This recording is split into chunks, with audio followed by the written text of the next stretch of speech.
For logistic regression, there's a little bit of different way that we come up with predicted values of the DV. In logistic regression, predicted values range from 0 to 1, and that is the probability of ending up in the group that is designated 1. So it all depends on how you code that DV. So if the predicted value of y is 0.5 or below, then that case would be designated in group 0.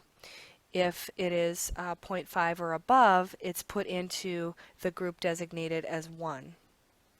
And so that's how logistic regression works at the most basic level, and that's pretty much all you really need to know about predicted values. So the predicted value for any given case in your data set just reflects the probability that that case will belong to the group labeled 1. And again, the possible range of predicted values is 0 to 1. So what goes on behind the scenes is there's a convergence process. So there's an estimation method, and it works in an iterative process, and the computer selects this baseline model where there are no predictors. It's like the null hypothesis, basically, that nothing's related to anything. There are no predictors. And so some arbitrary initial values are put in for the B weights, for the predictors, and then the computer comes up with a solution, and the solution will likely not generate B weights that predict the DV very well, so it assesses that, and then it runs another iteration, adjusts them accordingly, runs another iteration, puts a different set of values for B weights, checks the solution to see if that solution is a better fit with the observed data.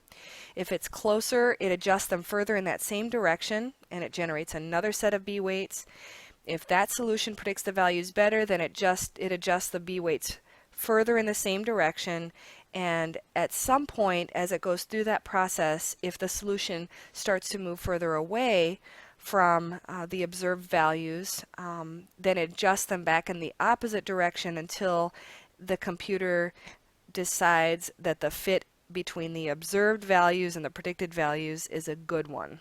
Okay, so that's all you really need to know.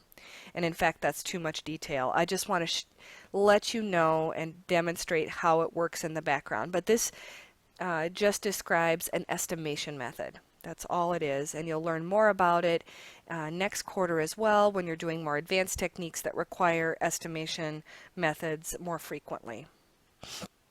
So again, many iterations are done, and incremental progress is made toward a better and better fit. And this is a maximum likelihood estimation method. And basically it comes up with a solution of estimated B weights that most closely match our data, so it reduces residuals or error as much as it possibly can. And this offers the best prediction of the likelihood of being assigned to a given group. And this is how logistic regression works. So again, we're predicting the probability of being in one group versus the other, the group that's labeled 1 most specifically. And so SPSS does this by, as you can see, there's this formula for the predicted value of the DV, and it's very complicated and you don't have to know it. But just so you know that it is a little more complex than it is for a regular OLS regression, which we have been doing up to this point. But that is a formula, and E just represents natural log. It's just a number that goes on forever like pi. You don't have to know what it is at all. Just in case you're interested, giving you the method by which it calculates this. So again, this is how SPSS calculates the predicted DV value for each case. And again, that DV value is a number between 0 and 1.